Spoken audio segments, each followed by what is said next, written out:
I'm in Epidaurus, or Epidaurus, in Greece today, and behind me is the best preserved ancient Greek theater that we have. It dates from the 4th century BC. I've done different videos about that, but I want to talk about the area that surrounds the theater and the greater context, because this theater was actually just one element, one part of a greater whole, and that is an Asclepion. An Asclepion was something like an ancient hospital slash healing center slash spa, and I want to talk to you a little bit about that. The ancient Greeks believed in the god of healing, whose name was Asclepius, and so they set up a series of healing centers dedicated to this god. This one, though, here in Epidaurus was really kind of the central one. There was one in Athens, there was one on the island of Kos, and different other places around the Greek and then the Roman Empire, because the Romans continued with this tradition. So people would come here to these Asclepion to be healed from a variety of different ailments. And the ancient Greeks believed that you had a healthy mind and a healthy body. This was a phrase that was coined during the Roman times, but it was something that the Greeks truly believed in. And so every Asclepion had a theater attached. So the Greeks believed that watching dramatic performances and then satire as well would help with your psychological well-being. Hand in hand, of course, with psychological well-being was physical well-being. So people came here to be healed of a variety of physical ailments. How are they healed, though? The first thing they would do coming here would be catharsis. Catharsis was a purging, and that consisted in nutrition, in taking baths, purification baths, and so on. That was the first part of the healing process. So after this, it was time for sleep therapy. What was sleep therapy?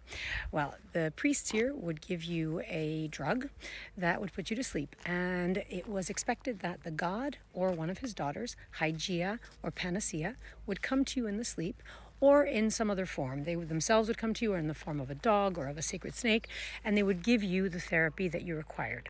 Upon waking up, you would tell the priest what your dream was about, and the priests were master dream interpreters. And so they would be able to say, that means this, and you should do this, and so on and so forth. We have written evidence in the form of inscriptions on tablets that give the names and the ailments of a variety of different people who came here and were cured. Sometimes small surgeries were required, and in the little museum that's behind me, they have a case, which is really interesting, I'll show you, that has a variety of ancient medical instruments. So we know that they performed actual surgeries here at the Asclepion.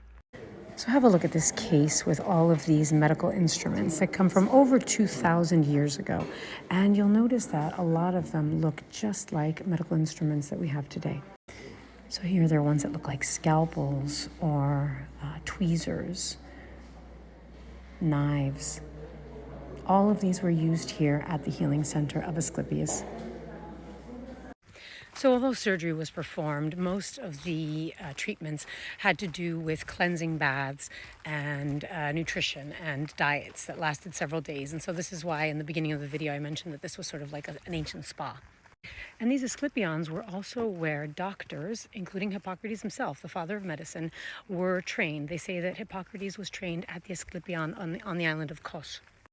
So these are the remains of the healing center that are just adjacent to the theater of Epidaurus. And it was here that what they called the dormitory, where the sleep therapy was carried out, would have been, where temples would have been, and other structures associated with the healing. So if you come to visit the theater of Epidaurus, come check out the archaeological site that's right adjacent to it. And remember that nowadays it's almost like we've come full circle, because the ancient Greeks knew back then that it was important to have a healthy mind as well as a healthy body, and that our psychology as well as our nutrition are the main components to having an overall healthy life.